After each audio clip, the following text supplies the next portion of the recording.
how do we know that the multipolar world order will even work? It makes sense to me. It sounds right. I want to end this US led order. Being the world's policeman is not good for America. It's not good for Right. the world. I feel like it needs to end. But then how do we know that what BRICS is envisioning is going to work as Yeah. well? I mean, maybe the world has to be a zero sum game. Is that possible? That I'm just looking at everything completely wrong? Well, no, it doesn't have to be. But when you say, "How do we know it's going to work?" We don't know. Nothing's inevitable. What happened in Syria is just a reminder of that. Um, the trends we have to say at present look good for the multipolar world. They are now account for the largest share of the world's economy, um, and we've also just recently saw an agreement made between China and Russia. That was not China and Russia, rather, but China and India.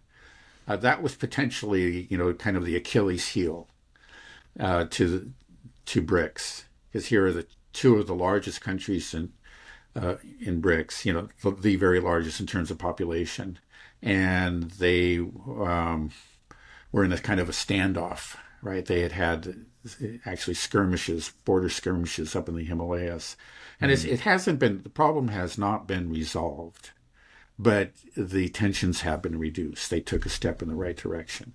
So, again, all of these things are encouraging. But as you say, again, the U.S. will do everything it can.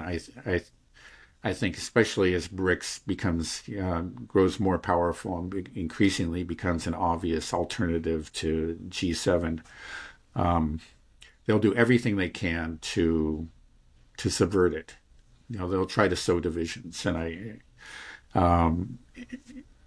you can't say they can't succeed. Again, they can't really. They're not like puppet masters, so they can just simply make things happen. What they do, as I think we saw in Syria, is they take advantage of pre-existing tensions, pre-existing divisions, then exacerbate them. And it's, one of them was the India-China, but at this point, it looks like again that particular rift is beginning to be healed.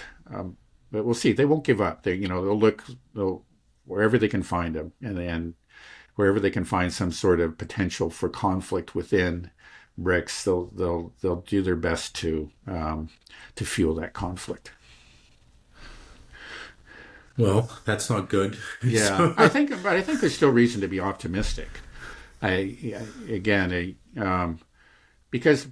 BRICS is, well, it is a vision that much of the world finds very appealing, and again, the U.S. is often its own worst enemy. The more that the U.S. Sanctions and bullies, as it has been, I think the more that you're going to find other countries shifting their allegiance to BRICS.